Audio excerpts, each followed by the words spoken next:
Artist to Art. I'm Aaron Jack. Welcome to another beautiful day in this neighborhood. We're going to be on with Chris Leiter, and so welcome. Sit back. Why don't you grab your cup of tea, and we are going to be here. Be here as I pour a little jasmine tea.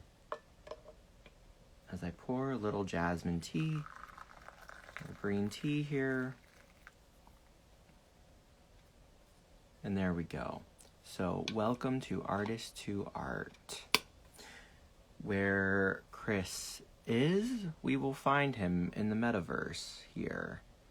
That's our goal, is to find Chris in the metaverse. Where are we? That's our only question. When we find,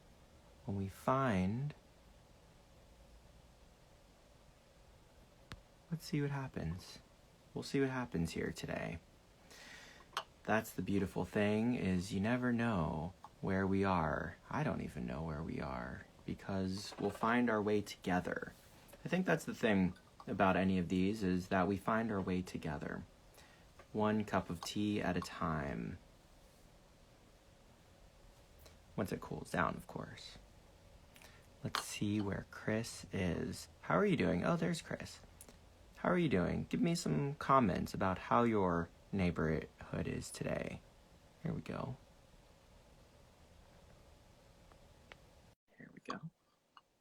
Thanks for joining Artist to Art. Find me at Aaron Jack Line Art. Welcome, Chris. Hello, how are you doing? I'm good. Good. Yeah. Pretty nice day out there. We should probably do this outside. Maybe. You're welcome to take me outside. Maybe we will. Camera. Yeah, maybe a little later we'll do that. Can you see me okay? Can you hear all right? Yeah, I can see you just fine. Perfect. Yeah. So we're in your studio, right? Yeah, we're in my studio. Studio / what used to be a guest room, call it what you want. But I have a detached garage that when I built it, we decided to put a second floor on it. It became my studio. Wow. Well, that sounds kind of perfect. Not really. Actually, I think I might have done too good a job in here because I can't slop paint around too much. I put too much money into it, so it's I would have done better just building a cinder block shack out there in the yard or something like that. But I do like it. So next time. Yeah, you're right. Next time, sure. Next time, right. So do you want to take us on a little tour around your studio first? Sure. Yeah, I can do that. See if I can get this thing off the contraption I have it connected to without. Right. Okay, so let me turn the view around here. Mm-hmm. Okay, there we go. All right. So we are in Perry County, Pennsylvania, which is northwest of Harrisburg, if you're familiar with Harrisburg, about halfway between Harrisburg and State College. This basically, this studio is on the second floor of a garage, like I said. I've got a number of paintings in various stages of completion ongoing at the moment. So you're looking at those right now. Yeah, I think this thing zoomed into like a portrait mode or something. So I'm trying to get the right distance from everything. Oh, okay. I understand. Are you on your front camera or your back camera? Well, this is the back camera. I just switched it around. So okay, good. Yeah. Anyway, so checking. Yeah. So we have the various things that come along with the studio. I put in called a slop sink over here where I clean all my brushes and things like that.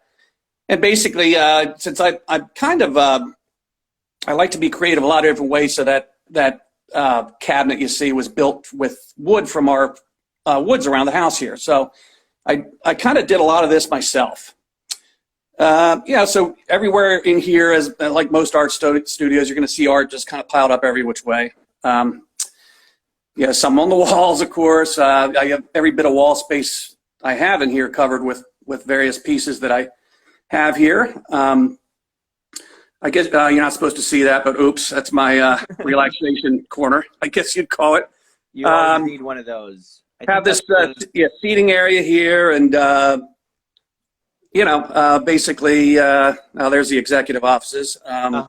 Oh, executive Yeah. offices. So basically, the nice thing about this is I can actually kind of hole up and live up here for a while every now and again. I have everything I need to just sort of go into hibernation and create some art, come out with a big neck beard, and go back and go down to the house and occasionally say hello to my wife.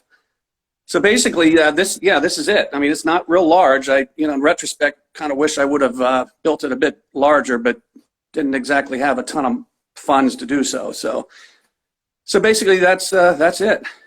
Wow. So let's go one piece by piece. Let's go piece by piece and Sure, check sure. them out. Check them out close up and. Okay, so I'm trying to get this so there's not too much of a glare on it, but Mm-hmm. here's a piece that I do. So I do basically abstract paintings, and also what I just call it abstract landscapes. That'd be one of these. It's kind of just basically a look at an abstract look at a body of water and right around dusk, I would say, with the reflections, the clouds, and so forth. That's a completed painting. Below it is one that is not complete. It's again a little bit more realistic than most of my work, but I'm attracted to that sort of just these moments that you can sometimes capture. Light, the light shines a certain way. Different times of day where that golden hour kind of effect happens, and so occasionally I'll try to capture that sort of thing in my paintings. And this was a scene that actually I just came across. I live near a little state park down the road, about 5 miles from me, 3 miles actually, where we spend a lot of time. And I was down there walking one morning, and it was just this hazy, misty morning, and the sun just sort of came up behind the trees. And it was just magical. And it's one of those things where people have been telling me for years, oh, you ought to try to paint that. And finally I said, you know what, maybe I will just do that. And I tend to think that nothing's going to improve on the actual photo, but the actual photo that I used as sort of reference for this that I took. But it's been fun just sort of trying to capture that mood and that moment, Let's see here. Over here we've got you've been go ahead. looking at that kind of moment for a while now, in different times of the year, things like that, or is it like? Yeah. I mean, I see this a lot. Because I spend, as you can imagine, with that park so close, we spend just a lot of time down there. I hike the trails, I kayak in the lake, almost every day when the weather allows it. I'm down there walking or running or something like that. So yeah, we come across this quite a bit, and it's just one of these things that we just got really lucky when we bought our house and moved here that this place was so close by, and it's beautiful. It's a source of inspiration. It's just a really great place to have around. And so it's not unusual to see some really just gorgeous moments, sights, views at it's called Little Buffalo State Park. Mm-hmm. And so now, a lot of times I don't get myself up early enough to see this sort of thing, but when I am up early enough in the morning to get down there, it's kind of a common sight.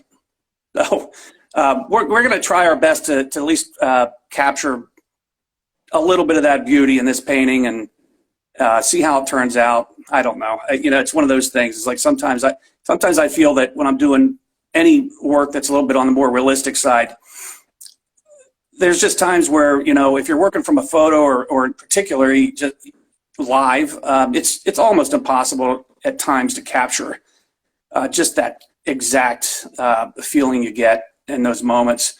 But it's fun to try. It's fun to try. It's a real challenge too. So do you try to get the feeling that you had at the moment, or the feeling that you have by looking at the photograph, or what sort of feeling? Where do you feel that feeling inside of you? Something like this, I don't think I can recapture the feeling that I had when I saw it, because it was just one of those once in a blue moon kind of moments where everything just seemed to fall together. It was just gorgeous. And I don't know if you've had this experience, but you come across something like that sometimes. You just have to stop whatever you're doing. In this case, I might have been running. I don't remember, but I almost never stop because I tend to have a problem starting again once I stop. So, but this, there's just something about the quality of the light that morning and the way the mist coming off the lake, and it was just gorgeous. It was absolutely beautiful, and it filled me with happiness and just this calm. And I'd be lying to you if I said I could recapture that by looking at a photo or painting the painting, but it helps me recall the feeling, and it calms me when I think about that moment. And that actually is what motivates a lot of my work. Even the abstract, it's just these, recalling moments where I was struck, or where I get certain feelings at certain times when I see, particularly when light happens to hit in a certain way or whatever. It almost fills me with like a nostalgia sometimes. Have you ever felt something like that when you? Maybe, I reference the golden hour, and so many artists, of course, highly familiar with the golden hour, and photographers and so forth. But it really is something about the quality of the light that twice a day, that, it just, particularly on a clear day when the sun's just finally setting, and I can't describe it really. It's almost impossible to describe. And I find that often in my work, I'm sort of trying to capture that sort of feeling, even if it's not a realistic depiction of something. It's more trying to capture that mood and feeling that I get sometimes. Wow. Let's go check out another painting here. All right. Gosh, I don't know. Okay, so here's a couple here in the corner. The one on the left, that's been. Are you okay? Yeah, I just looks like you have trouble with your eye. I'm just like, yeah. I don't know why. I'm just like, sorry. It's like, no, it's okay. I'm like, I don't know. My art's just burning your retinas right off, isn't it? Yeah. It's like all of a sudden I think like the bright lights. I like have the bright lights on. I'm like, calm cup of tea. Yeah. But yeah. Anyway, so these pieces, one of them has actually a few years old. The one on the left, actually, and this one is one I just did within a week ago, I guess. And often what happens with me, and I'm quite sure maybe it does with you too, sometimes I have art sitting around for so long that I get tired of looking at it. And so if I'm not particularly happy with the piece for whatever reason, I'll just go ahead and paint right over it. And so actually, the one on the right is actually the second painting on that canvas. So really? Yeah. Can you zoom in on that? Can you? Yeah, sure. I'll just walk up closer a little bit. Yeah. And the nice thing about doing it this way is you can also zoom in and get close up, and we can see texture and things like that. So feel free. Yeah, and I can come in and I can give you a little bit. I mean, there is a lot of texture. I use a palette knife quite a bit. It's hard to get at this angle, but there's a good bit of texture, particularly here where the dark meets the light areas. And what I kind of do sometimes is really layer on the paint thick in those kind of impasto areas, and then really brush it out more smoothly elsewhere to kind of create a contrast. And that's what I end up with. It depends on what I'm trying to accomplish. Sometimes I'm really not trying to accomplish anything. I just sort of follow the brush.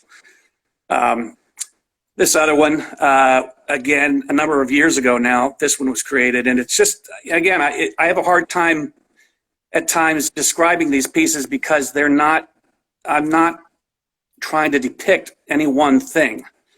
It's just sort of where my hands went while I was painting this piece, and sometimes I'm just trying to create something that looks nice. Sometimes I'm trying to reflect a mood that I might be experiencing or that I did experience. And I would probably classify this as one of those. It just, I just sort of let the brush go and then add some details as I go to try to dress it up a little bit. But how do you sit with the mood when you have that experience? How do you like to approach that experience? Well, again, kind of hard to explain, but usually I'm not consciously trying to duplicate a mood. I'm letting the art sort of lead me And then I find when I step back and look at what I created, I often see that, wow, that sort of reflects where I'm at right now in a way. And some of my pieces are, much more calm, for instance. Some of them, though, are all motion and all, values are really punched up pretty good. And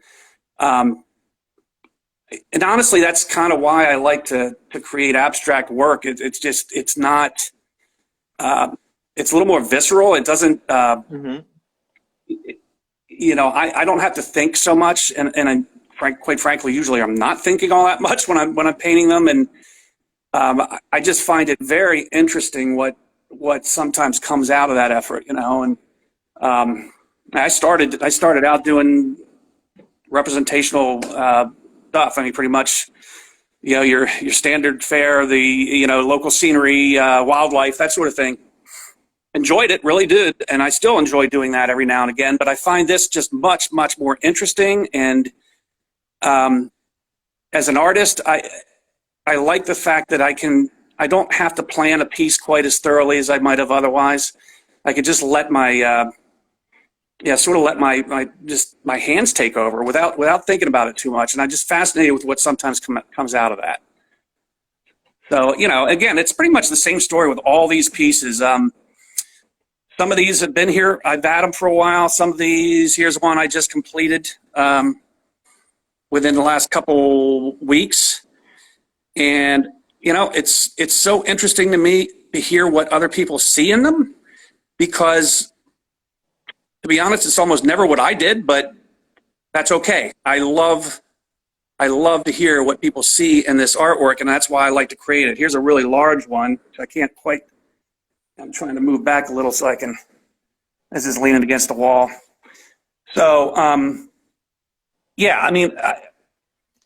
often people will pick up like a cosmic sort of feel from the work, and in other cases it might be,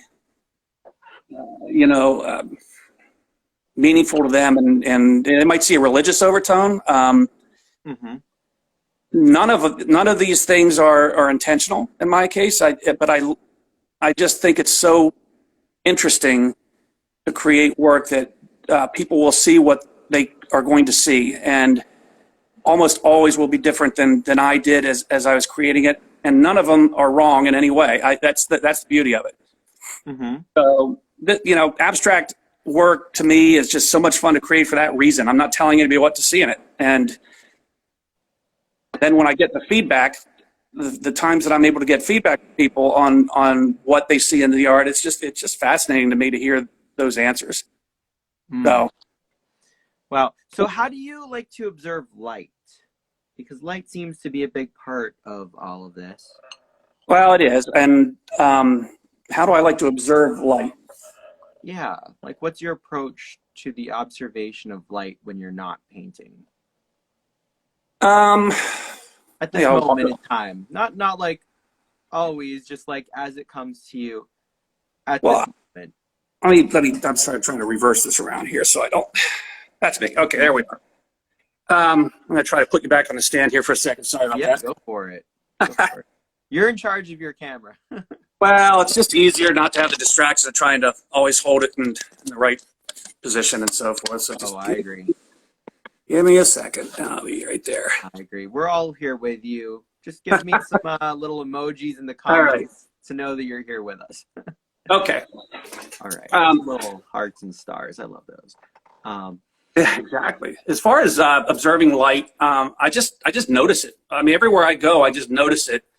It actually, and maybe you have the same experience. It affects my mood quite a bit sometimes. And an example might be just a crystal clear day. The quality of the light, particularly in the spring or the fall, when you have a crystal clear, just gorgeous, not a cloud in the sky kind of day, it's gorgeous. It's pristine. It's beautiful. It lifts your spirit. And the exact opposite of that, the exact opposite of that might be, let's say August, and it's sweltering and it's humid, and that humidity in the air affects the light, and it diffuses it, and that's fine, except it just does not. It affects me in a vastly different way. Hmm. So I just notice light and where it comes from and how it shines on various objects, scenes, places. And it's funny because some of my very best or at least most meaningful memories are even affected by the quality of the light at that particular moment. Does that make any sense? I mean, it's kind of like it stands out more to me, and therefore I have a more thorough recollection of certain moments in time if they occurred in that good high quality light. So I guess it's no surprise to me that when I try to paint, that's almost always incorporated into it somehow. It's always a source of light, even in the abstract work, and I almost can't help that. It just happens. So I don't know if that was a good answer, but that's pretty much what I have there. How do you differentiate, or do you differentiate at all when you have your own mood or your own thing going on? How do you ever work on like being present with the light that's already there, or do you find some like happy medium between, or how do you find that medium between you and your emotional state? Because before you were talking about, you're painting your mood at the time, and then also like the weather is affecting you, the light is Yeah. Well, it's interesting. It usually, while I'm painting, I'm not always conscious of it, of what mood I'm in, and it's quite frankly, if I'm in a rotten mood, I probably shouldn't paint at all because I end up ruining everything. That's just the way it works. If I'm just not, and that's a constant struggle for me is getting in that creative mindset when I just am not feeling creative at all, and a lot of time that maybe I'm stressed, or maybe I just stupidly read Twitter and saw the news and there goes my day, that kind of thing. So, so I'm not, though I'm conscious of the fact that when I'm agitated, not in a good place, that of course I'm aware of that, and I tend not to do so well in the studio at those times. But when I am painting, I'm not consciously thinking about any of that. It just tends to show, though. I mean, I don't have a photo of it, unfortunately, and the painting's long gone. But there was a piece that I did once. Just so happened to be the day that I got the news that one of my best friends had lost his son to cancer. And I was it's one of the few times I was really, really emotional because I was really feeling for this guy. And but it's one of the few times I actually pushed on and continued to paint. And it just shows in that piece. I've honestly never really been able to achieve that sort of emotion in any other painting again. I wasn't aware of it when I was painting it, but boy, when I stepped back afterwards, I realized, hey, there's something in this painting that just, I can't really put my finger on what I did any differently, but it just shows this emotion. And so I wish I could say everyone was like that. I mean, I really fight some of these things. Some of my best paintings happen pretty quickly and they're spontaneous, and other ones I just fight for weeks until I either give up or I'm done. That's okay. I'm going to call this one finished now and move on. But it's not the same. Everyone's different. I'd probably do a lot better if I could predict what was going to happen, but I can't. And so I start a painting with a general idea maybe of what I'm trying to do. Maybe it's a color combination or a shape or something I just want to explore. But more often than not, I just have no idea what's going to happen with that painting when I start it. And sometimes I have no idea when it's finished. I'm guilty of certainly overworking a painting and ruining it. Done that enough times. Wanted to toss a few out the window. That it just happens.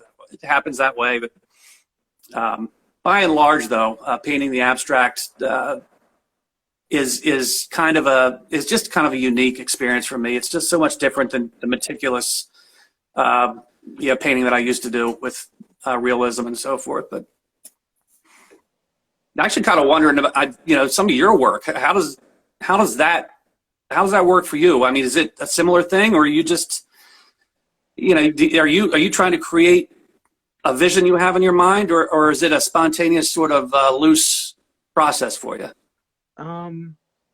I can talk about what it is currently, because I think I kind of constantly push myself to develop and re-question my process. Yeah. Okay. Yeah. So for me, right now, I'm really just interested in like what, well, I just had like a kind of vision this morning of my own work. And this is why I asked the questions. I just really started to think about like the, cause my friend, he was taking a picture of like this tree that was lit up at night. Mm-hmm. And he was taking this picture of a tree, and then he had the flash on, like by accident, you know, whatever. Yeah. But I was like, that's a very inaccurate observation of the tree lit up as it is if you have the flash directly from the viewer's eyes. Like that's Right. That's an inaccurate representation. So because that's not the light as is there. Sure. So I guess I was just like thinking this morning about where the light is coming from, you know, from the self or from this external source that we're observing. Right. A lot of my work, I think about, or I don't really think, but I let kind of go of that thinking process. I mean, as you do. And for me, it's kind of, I've been understanding this relationship between myself and the musician, and like, what is or can that be? And allowing that artifact of that kind of weather, as it were, in your case, the weather of the conversation be on the page. So I just find it interesting for me as you're talking about the lighting, and how you view the light. I'm like, okay, like how, so these, a lot of these questions that I ask on here are really just like from my own observation.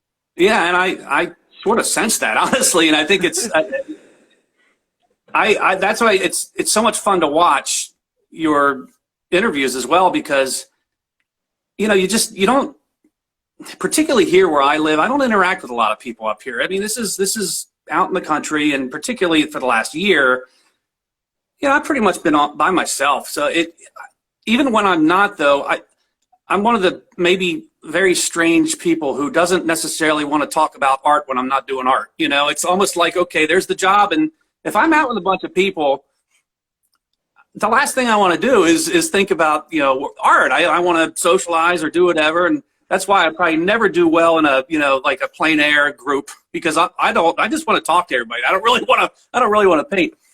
But that being said, I don't hear from other artists very much, and so hearing that, for instance, a lot of artists go through the same struggles I do, a lot of that you're thinking the way you're thinking, for instance, is fascinating to me, and that we have probably a fairly similar process when it comes to approaching a piece of art, a blank canvas, whatever it is, but yet probably come at it from totally different angles. Yet, you know, but yet still have that, just kind of try the best to just let it go and get the paint on the canvas and let it lead you where it may, you know. And that's just fun, and it's really neat to hear, for instance, you describe that process, because it's validating in a way, you know. I mean, I don't know any of us who think that we're good enough, quite frankly. I sure don't. You know, so it's just validating sometimes to know that other people, you know, experience maybe what I'm experiencing throughout the process. You know, an interesting thing that I heard at the beginning of this pandemic from Sora, she's on here sometimes. She's one of my first interviews from here, and she just said put your bare feet on the ground and one step in front of the other. So I try not to judge myself too much, you know, just like take one step at a time, and as long as I'm taking steps or in stillness, you know, just watching the steam arise from my cup of tea, then it's okay. So. Yeah. Well, I'm a little jealous of that attitude. I wish I could figure out a way to get to that point, because I just have always been pretty critical of myself, and it's hard to turn that off. It really is. And I don't know about you. I'm curious to know if you ever are having a bad day and you're just pretty down on yourself or whatever. But sometimes I'll look at my work and one day I might just absolutely hate it. I think it's the worst crap that anybody's ever produced. And then the next day I'll take a look at it and it's not that bad. It really isn't that bad. So, I don't know. It's really tough for me sometimes to remove myself a little bit from my own brain and just look at my own work as if it's somebody else's and then just just get an impression totally divorced from the fact that I created it. It'd be valuable to me to figure out how to do that. Well, here I can maybe share with you some of my process, because I had this for a long time with my photography and my video work for a long time.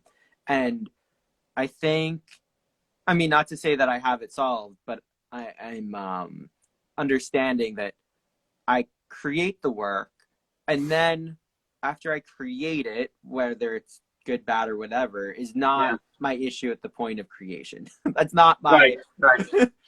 I'll I set it aside. I like with a bunch of my photography, I set it aside for sometimes years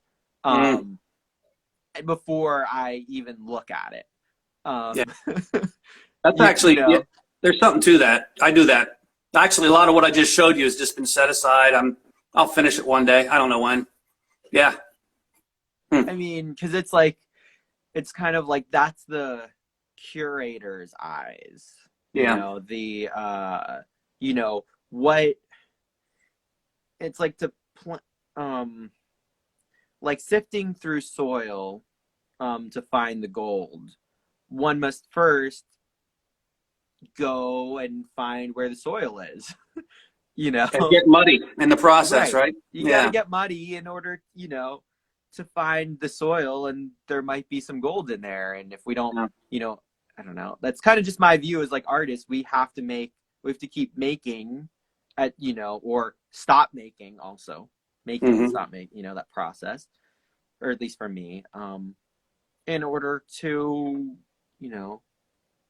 find the gold later on. But that's my process, so it helps me not judge my own work so harshly when I'm making it. So do you and this is a constant struggle for me, and I imagine I'm not the only one, but do you ever, when you're creating or when you're in the process of coming up with inspiration to create, does the commercial aspect ever enter into it for you? In other words, the reality is I need to sell art to be able to make art. I have to. Right. So I feel that I have to consider the commercial realities, and therefore some of what I might like to put on canvas, I just simply don't, because it's not necessarily, it wouldn't be saleable. And I do come from a business background, so it's not the traditional art background. So I tend to approach it pragmatically, and sometimes I think that's a good thing, and sometimes I really wish I could just get into a creative zone and not even worry about the idea of selling art. And then if it sells, great. If it doesn't, great. But do you ever have that struggle, or is it do you not?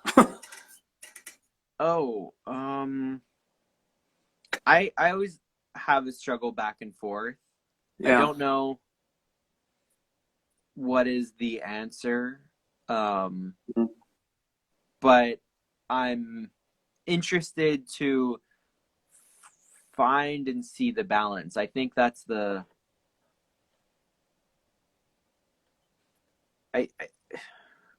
don't know. I think we all must, and that's why I interview a lot of people, who affect artists, not just artists themselves. And because I think artists are just one piece of the whole picture about how, where does the art go then?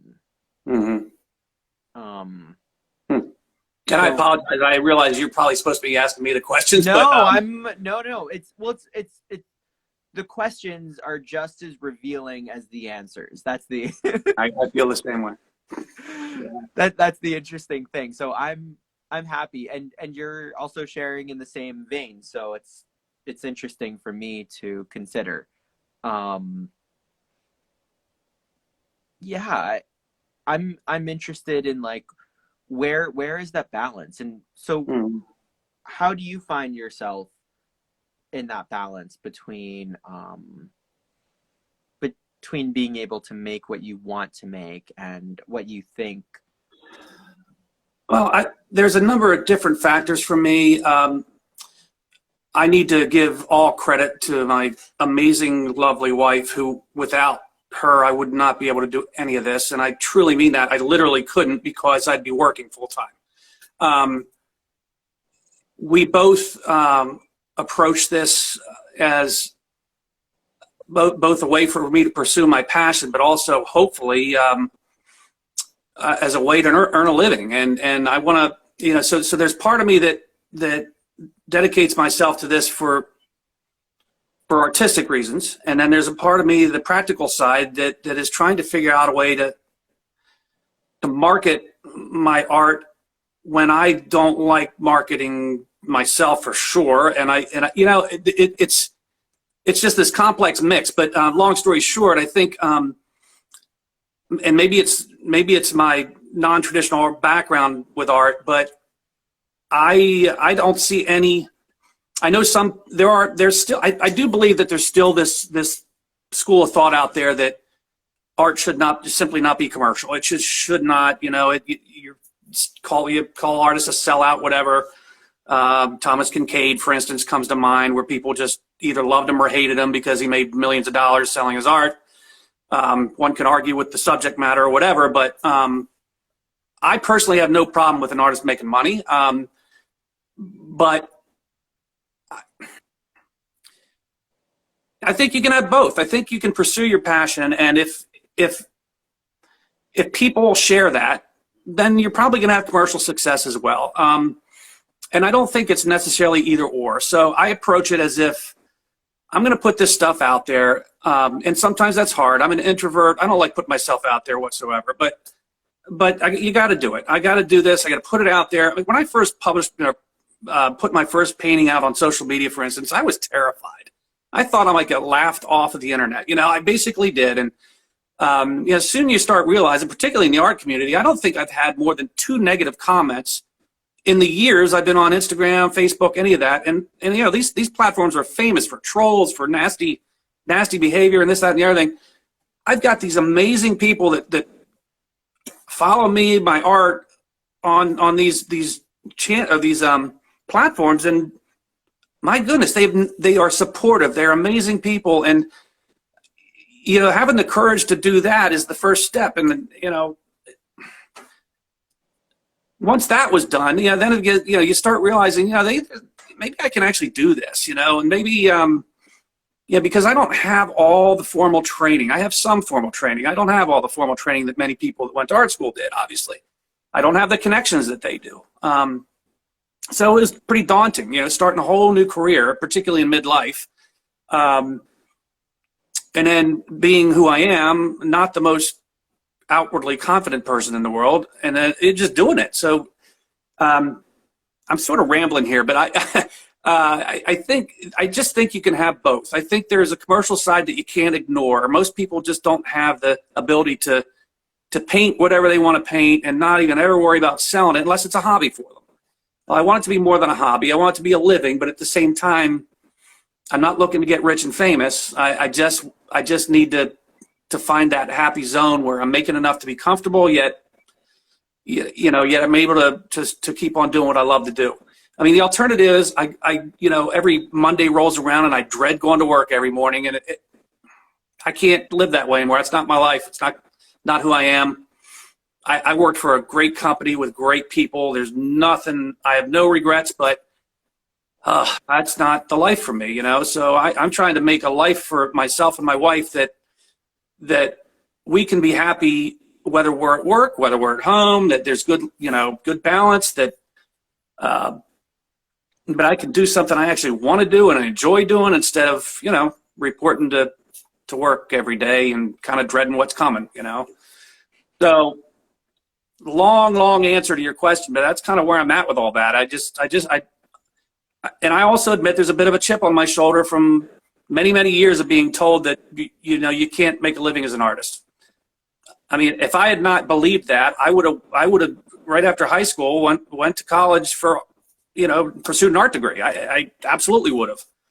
But I let I let a lot of people convince me that was not an option. That really just was not a realistic option. So, I mean, I really didn't know what I ended up wanting to do. And I feel, there's times where, though I would not change anything at this point, there's times where I just wonder what might have been had I,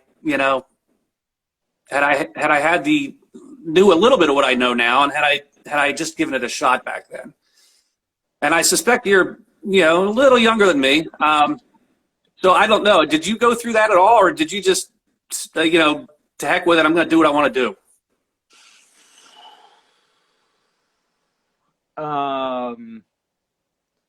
Not that your age has anything to do with that, by the way. Right. But it does factor into the answer here, because it definitely does.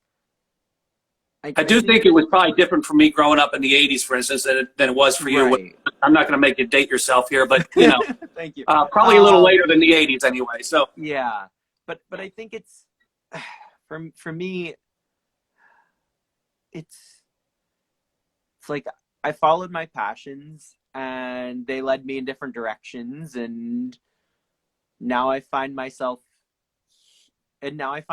here with you. And that's the beautiful thing, is like, if I hadn't followed, if we hadn't both followed our own paths the way that we needed to follow them in the time that we did, we wouldn't have found ourselves exactly here in this moment with the ability to do something in the world, whatever that is that we need to change or understand or help others find. Because, like, I don't know, I view doing these interviews, it is for me, but it's also like allowing others into the process.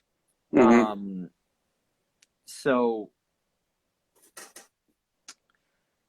I think there's something to the, I don't know, I've been thinking about this lately, to the kind of like, we're dreaming, and then at what point we take action. And without all the dreaming, the action wouldn't be what it is. Someone needs to dream of the temple before anyone can lay a brick. Otherwise the temple would be the same as every other temple. Every painting would be the same as every other painting if we didn't dream of it for so long. If we didn't go outside into the nature, how would the painting be any different? If the sun didn't rise again and fall in that way and come again, how would the painting be any different? And so I think there's something to that in time. The will doesn't make the question or the answers come any faster. In fact, the will can even stop the answers from coming. And so I think it's really interesting how you're going out there and observing the light and also observing what's going on inside of you.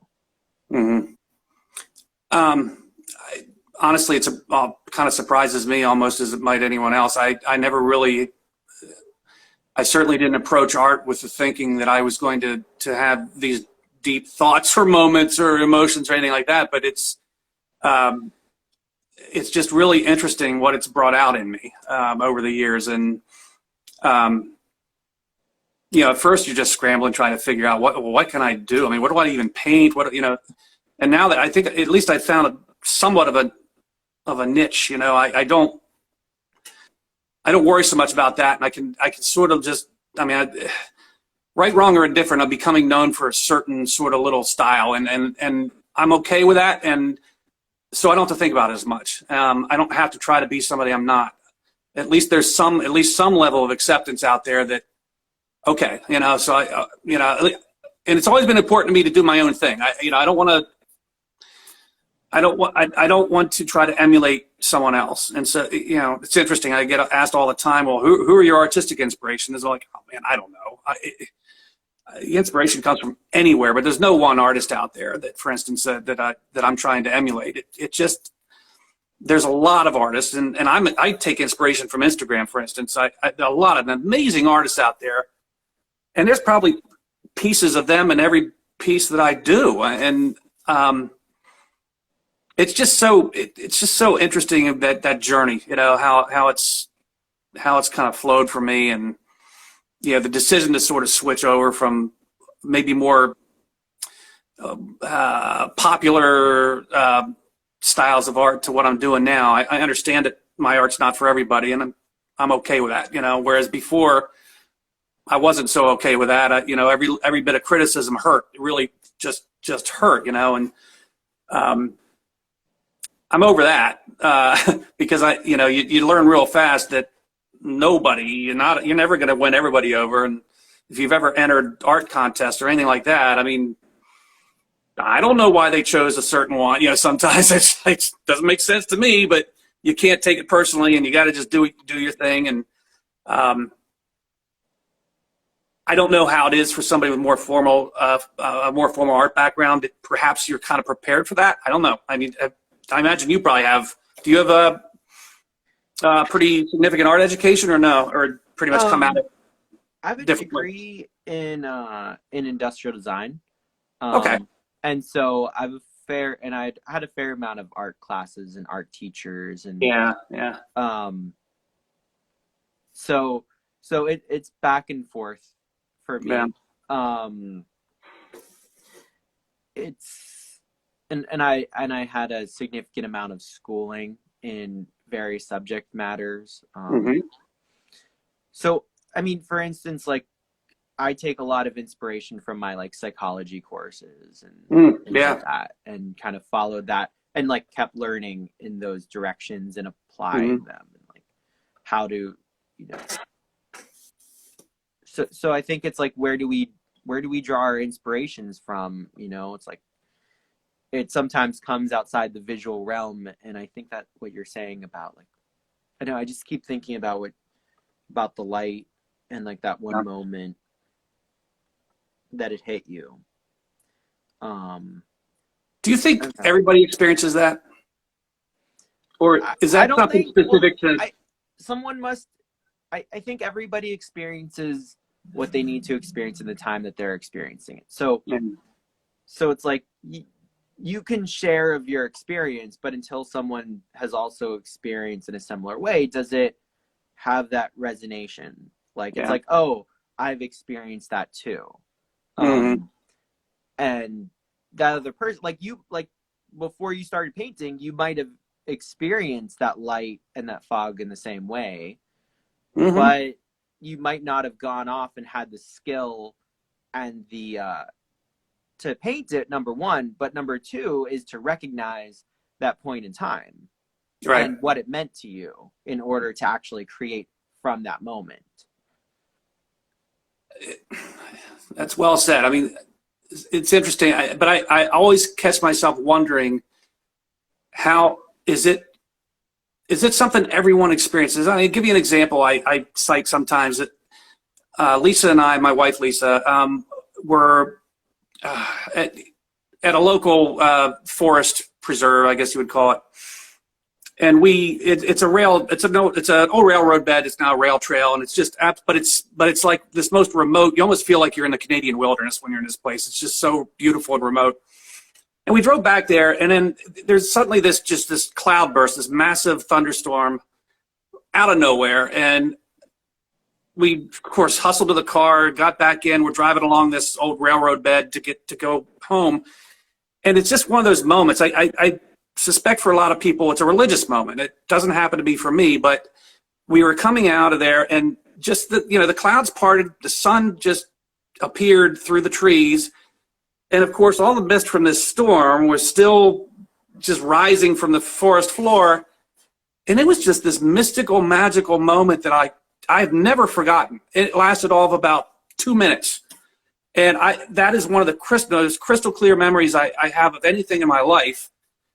And we both shared it. We looked at each other and were like, do you see this? This is just, I get chills thinking about just that one little moment. But then I think, man, I'm weird. What is wrong with me? I'm thinking about these crazy, just this little moment where I was just in total awe of my surroundings. And, but I feel that a lot. I do. I'll be sitting on my back porch, and where we're surrounded by woods here, just totally surrounded by it. And it'll just be so beautiful. Maybe the fireflies are just coming up, in the evening or whatever it might be. But I see this and I just get emotional in a way that I can't really describe. I mean, nostalgic. I think about people that are now gone, or whatever that is. But I don't know what all that means. I always wonder if other people ever experience it, or if the same triggers trigger that for other people. It's frustrating because I cannot really verbalize any of this. I'm trying to, but it's not satisfactory. I just can't. If I could project it into your head, yeah, okay, maybe, but no, I can't do that. So, do you follow? It's really tough to describe, and I catch myself wondering, do other people experience this the same way? I have found, quite frankly, a lot of artists sometimes do, and others too, but it does seem to be a sort of a trait that's tied to people that tend to be creative for some reason. And maybe that's why. Maybe it's us trying to communicate that sort of thing in a way that words can't. I don't know. Do you have any hypotheses on that one? Well, I think there's something to, once you notice something, it's much easier to notice it again. Mm-hmm. And I think words, the placement of words, is an art form onto itself. Oh, I agree. The placement of paint onto a canvas is important. The placement of the canvas is important. The composition onto itself, and such is life. Yeah. And so when you notice, I don't know, this is just my, since you're asking, definitely. You notice the composition of life in a certain way. It's hard to unsee it. It's hard to unfeel it. Agreed. And there's an element, I don't know, for me, of communicating that moment. Mm-hmm. If others feel that communication, or, one can see the same things, but to notice them and to know a diamond is a diamond is a very particular thing. Because a diamond is not so important in a sea of diamonds. Right. Maybe a drop of water is. Yeah. Do you think it, I mean, the one thing that constantly occurs to me is that if for whatever reason I saw this and I experienced this just because at that moment I happened to look. And I do think that too many people just don't look. They don't. And I know it's almost cliche now, but it's like, just stop, slow down, look around you, but there is real truth to that. It's, I wouldn't have these moments if I didn't pay attention to them, and it's not necessarily my nature to do that, but I always have, though. I notice things like that. I've always been visually oriented, and it's just, I think it's just a constant quest for me to understand who I am, and am I different than others, or am I pretty much, like everyone else is? Just, I don't even know if I care what the answer is. I'm just curious that way, so. And honestly, when I experience things like that, I want other people to experience it, because it is profound at times. It's just, really profound. And that's one of the few things in my life that I'm actually really proud of, that I can experience those sort of things. And I don't know if other people do, but I wish they could, if they can't. It's just something. And I know the people would get it in different ways. I understand that people derive that sort of satisfaction from all kinds of places, spiritual. It could be all kinds of stuff, but for me, it's just nature. It's just light. It's, just those fleeting moments that are just bittersweet because you can't ever, they're gone. They're here and then they're gone. And all you can do is remember them, I'm just blathering on right now. Oh man, No. I kind of got lost in the moment there for a while. Wow. And then you hold them inside of you in some way for an extended moment to paint them, it seems, right? Or in some way. Not deliberately, but yeah, I do. I mean, I actually return to those moments when I, if I'm trying to calm myself, if I'm trying to meditate a little bit or something, that's the sort of thing I try to recall and put myself back in the moment.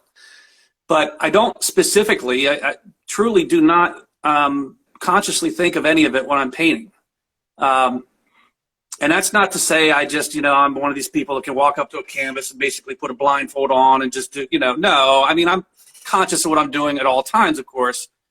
And at times trying to create a specific look, feel, artwork, in some cases, object, trying to recreate. But I don't specifically find myself thinking of this. But after the fact, when I'm looking at a painting, sometimes I will think, I can relate that to this particular moment when I experience this or that or the other thing, or in those cases when I'm in a very different state of mind. Usually it's reflected in some way in the painting, so but again, never the same. It's never the same thing. So it's always a new experience with every painting I do. Some just happen, some don't. Some come across flat and I'm not satisfied with them. Some come across where my first look at it and I think, done. Okay, I love it, done. Unfortunately, that doesn't happen very often, but sometimes it does. Sometimes it does. But isn't that the interesting thing about the experiencing of those moments in time? Yeah. Like, yeah, it is. Such are the moments that you're experiencing. It seems to me some are maybe more impactful than others. Some are flat, some are this, some are that. Some you want to throw out the window. It seems to me like how you experience life. It is. It's a microcosm of the whole thing, really. And it's funny. Some of the stuff that some of the art that I create, and I just think it's garbage. Oh, people love it. And I'm thinking, why? It's just a mystery. It's total mystery, which is why I don't think you can ever just chase, approval from other people when it comes to this. You have to have some belief in what you're doing, I guess, because you'll never make everyone happy. And when you least expect it, it seems it's confusing. It's honestly, it's pretty annoying sometimes when I'm just really disgusted with something I've done. I'm ready to just walk away, and then it turns out that it's one of the most popular pieces I've done. Because it humbles you. It makes you realize I know nothing. It's just and maybe I don't have to. So constant struggle when it comes to that thing. But yet so interesting and so much fun at the same time. It teaches you to not take yourself too seriously, I guess. And that's something I never want to be accused of. That's a lot of people are so intimidated, including myself, frankly, with fine art, with the gallery system, with the whole business side, everything. And though I am also intimidated by all of this in some ways, I think my previous life in a much different industry kind of helped me understand that none of that matters. You just you be true to yourself, and the rest will come together some way, somehow. And no, you don't have to have a resume that's 20 miles long with, every accolade in the book and have entered every art contest this side of Tasmania, I think that if you believe in what you're doing and you're kind of humble about it, not trying to be somebody you're not, then I think anybody in this sort of profession is probably going to be okay. that temper your expectations. It's certainly not the easiest thing in the world to start making money, for instance, in the art world. But then again, if that's the whole goal, then you probably shouldn't be an artist, honestly. I guess. I don't know. We've been all over the place, haven't we? I mean, it brings me perfectly to my next interview that's coming up in about an hour. Where I'm going to be talking to Ava, and she's an art dealer. So that'll be very interesting. Absolutely. Yeah, I've got some wonderful art dealers coming up on the on the show, and I guess I've seen some of your past. Yeah, some of your past have been really actually pretty educational, very interesting to get that perspective.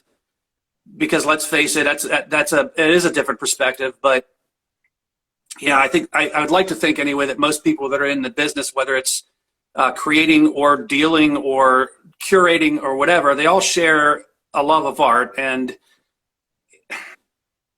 if we could just talk to each other like all as human beings and get over some of the little, I don't know, snootiness, I guess you would call it, that sometimes exists, then yeah, everything be all good. Of course, you could say that for everybody in the whole world, I imagine, right? Well, I think that's really the thing, is you sit down with a cup of tea and, just talk. I think that's, yeah. I don't know, as I traverse the world, I think at some point, if you want to end the war, you have a cup of tea. So nice. I'm almost ashamed to admit I've been drinking coffee. Sorry. It's okay. It's okay. I mean, just to sit down and have a chat, I think is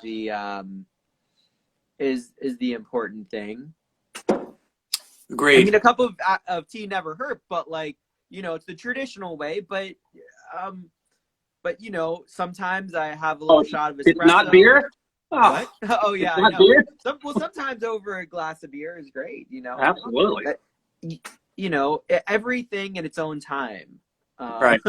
The sun rises and the sun sets, and then the moon. The moon rises and the moon sets. So each in its own time. Absolutely. Go out for right? I mean, you go out and you look at nature, but it's not always the time to be outside. Yeah. One way of putting it. I like that. Absolutely. It's not always the time to be outside. Not always the time. Sometimes you have to run to you have to run to your car because it's about to downpour. And yeah. That would be the time not to be outside. I mean, but to each their own, because sometimes some people just need to run outside in the downpour, but it's not always time to sit and have a cup of tea. Right. Although I have to admit, this last hour or whatever it's been, I could probably do more of this. This is all right, That's kind of fun. Well, that's why I do it. That's why I do it a couple times a week. It's just to sit down and I learn something, and I learn something about myself. And I would do this anyway. I'd travel there, and if it weren't the pandemic, I'd travel there and I might meet you and we might have a cup of tea. But I like the way of personally of being able to share the conversations that I'd have anyway. Yeah, right. Yeah. Because I think there's something to us being able to share our conversations, and it's beautiful in this day and age where we're able to have a live conversation from different parts of the world and allow others to be a part of it. And I think that's an important thing. So thank you for allowing myself as well as others to be part of this conversation. Thank you a lot for everything you do, quite frankly. I will say this, Aaron, I think if you weren't who you are, these conversations would be nowhere near as insightful as what they are. I know that you put me at ease immediately. As I said, I'm an introvert. Don't tend to like to be on camera. I just don't. It's not that I'm afraid of it. I just don't like to be there. but this is a conversation. You make it that way. I think what you're doing is just phenomenal. And, you only live 3 hours away. So maybe one of these days we run into each other and can actually shake hands and have a cup of tea. But I totally appreciate it. Thank you so much. It's been a lot of fun. For sure. Thank you.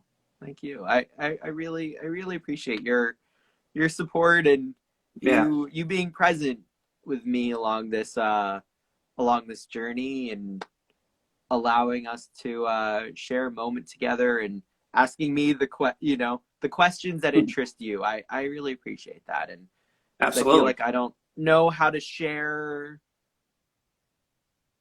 necessarily what I'm thinking about in the morning. Like I just kind of like ask them through questions. Like that's I don't know. So thank you for asking. I really appreciate. Thanks for answering. Yeah, of course. Took a little of the burden off of me anyway. Well, we'll talk again. Why don't you share where can everybody find you besides clicking up here and following? Yeah, obviously Instagram. I'm on all the normal social media, but chrisleiterart.com. That's Chris, C-H-R-I-S, Leiter, L-Y-T-E-R. Y is in yes, I guess. .com. Actually just redesigned the website like 2 weeks ago. Actually, Virginia has a lot to do with that. She looked at my old one and said, "Oh, that's got to go." So it went. So we've got a new one now, but yeah, that's probably the best place to go. And then of course there's links to all the social media from there. I have a YouTube channel that has only one video on it, so I intend to do more with that, but not for a while. How do you spell your Instagram handle? One letter at a time here. One Instagram handle.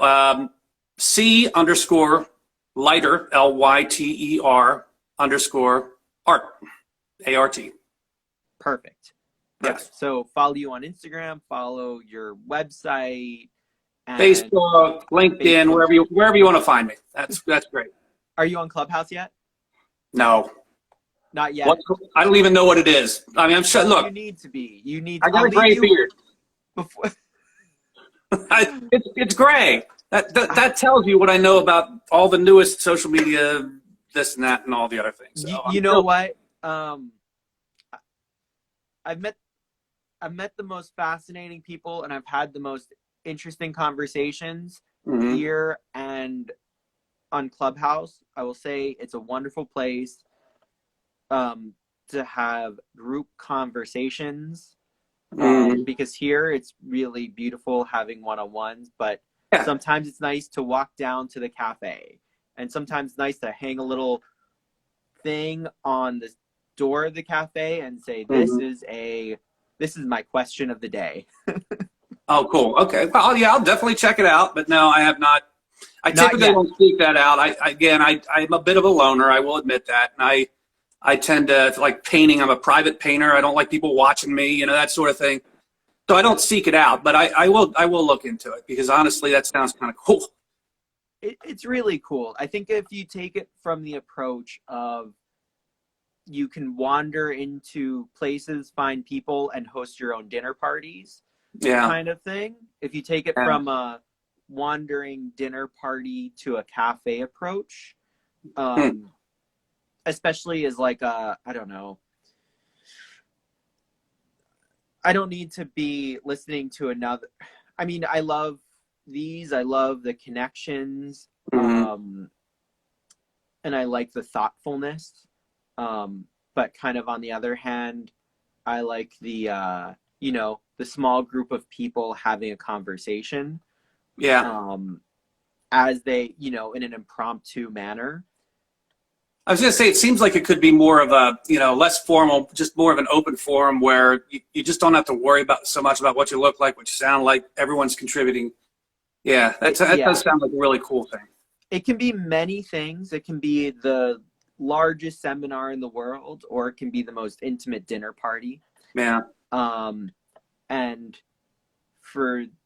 that's just my approach, my personal approach, because I appreciate getting to know you, and I appreciate getting to share with you some understandings in life, some understandings in art. And that's just, that's my way, but everybody's got their own way. So Yeah. thank Well, you. just so long as you understand that we introverts may feel the same way. We just don't seek it out as much, I guess you would say, you know. But I probably enjoy this interaction with you as much as you would. I really do. I mean, this has been quite the experience, you know, getting to know you a little bit and understanding and the back and forth. But yeah, for me to just willingly go or walk into a crowded room where I don't know anybody, that's what I would equate it to. You wouldn't catch me doing that very often unless I have a real good reason to do it. And it's just, you know, just the way it is. But I hope that no one's ever offended. I know that sometimes, you know, that can come across as standoffish and so forth, but it's not that at all. I just, you know, just more in my own head kind of person, you know. Well, I think that's that you bring up a really interesting point about like where we are in our media age. I was just talking to Tony Shafrazy the other day, and he was talking about, we were talking about media as an extension of the nervous system, kind of like the media is the message kind of thing. But I think it's really interesting how are each of our nervous systems are wired a little bit differently in certain ways. We notice different things based on our previous experiences, et cetera, et cetera. But I think it's interesting is how we can use these new tools as ways to connect in the ways that make us feel comfortable. Yeah. There's many ways to have a conversation. Mm-hmm. There's many ways to utilize a hammer. There's many ways for you to build the studio above your apartment. But how you do it is, I think that's a matter of like, oh, we're just going to build it the way everybody else builds it, or, you know, you build it the way that you want to build it. Yeah. And that's the beautiful thing about the same thing with this digital technology, I think, is where it's coming to our own hands to build it the way that we want to build it. Mm-hmm. And it is phenomenal. Don't get me wrong. I'm just in awe of all that's out there these days, and the sheer ingenuity behind it is phenomenal. I can respect all that. And I need to try Clubhouse, I'm sure. So I'll give that a look. Yeah, I just wanted to put that out there, is that if you take that perspective of it, you can make it what you want versus what you're going to see when you enter in. Right. Because those are two different things. What you're going to see is going to be hundreds of people in a room, but what can be created is being able to have a small group of people and have different groups of people and have maybe impromptu small conversations that really push ideas forward, or be able to talk about the deeper subject matters, or be able to create groups of community in whatever you want. So anyhow, I'll leave you with Clubhouse. I see somebody's asking what's Clubhouse. What's Clubhouse? Yeah. So in 2 sentences, how would you describe it to somebody who hasn't been there? This is a good question. I describe it, well, it's an app for the iPhone or iPad, iOS. And that's the first thing. So if you don't have that, you should definitely get one of those things, even if it's an old. Oh, so it's okay. Yeah, I'm an Android guy. Sorry. Oops. Well, you have to get an old. You can get an old one. You can pick up an old phone, like an iPhone 7 for like $100. Yeah. That's number one. And number two, it's like a new city being born. Like everybody just moved into the dorms and can know where everybody is at all times. Like the coffee shop. Yeah. In the infinite sphere of coffee shops. The largest unconference in the digital realm that you've ever known or seen, with an infinite number of rooms. So everything with Apple's proprietary, isn't it? That's why I'm not. It's like ever since the beginning, everything's proprietary. going back to what were the music files back then? Just iPod, whatever the Right. format right. is. Can't listen to it anywhere else. So, AACs. yeah. No, I get it, but that being said, it's amazing hardware. That I mean, what they built, what they make, it's just amazing stuff. Anyway, and, actually, it goes back further than that. I mean, I'm sad to say I'm old enough to remember, the original Apple computer and the TRS-80 that I was trained on. TRS-80, Tandy Radio Shack 80, in 1988 or whatever it was, and ever since then, though, I've never used Apple products because you had to stay within their infrastructure to use anything.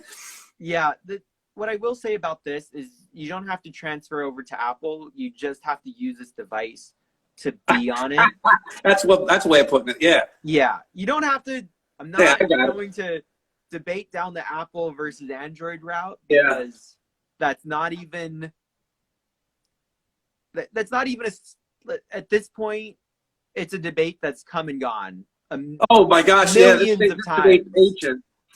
I can't even believe we're doing it.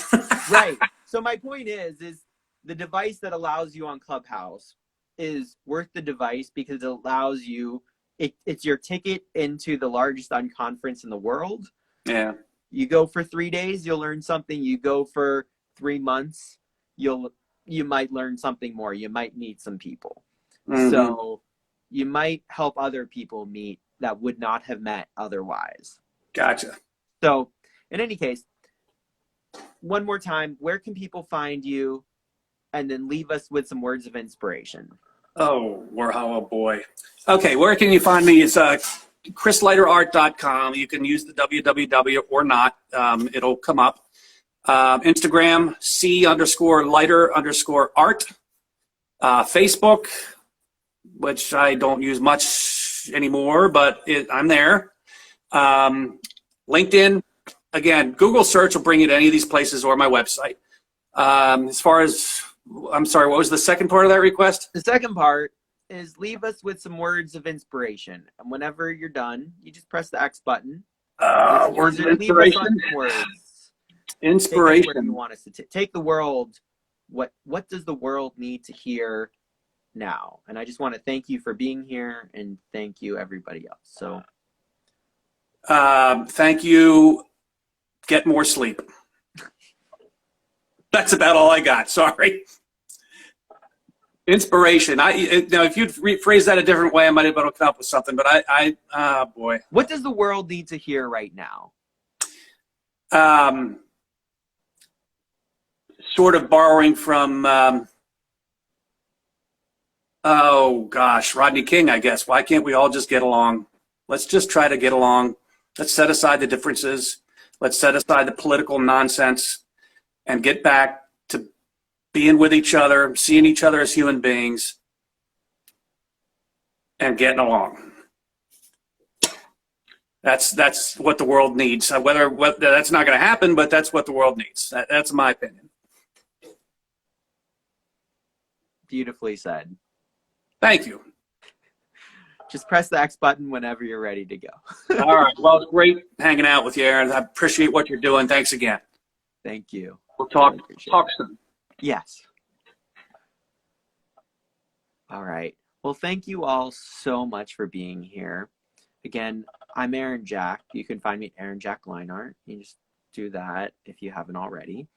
And it was just a really great conversation. A nice cup of tea. Being here with all of you. So I appreciate all of your comments, your questions. When this is posted, make sure to comment on the post. Any more questions you have, feel free to DM either of us, because that's how it goes. On the post. And because that's the most beautiful thing, is that we're able to share in the moment together, the ones who watch now. So thank you so much. I'll see you in about a half an hour or so, and I'll be back on with Ava, who's an amazing art dealer, and if you're not already following me, follow me on Clubhouse at Aaron Jack. And so thank you so much for recognizing this moment, noticing this moment together. So thanks. Till the next time.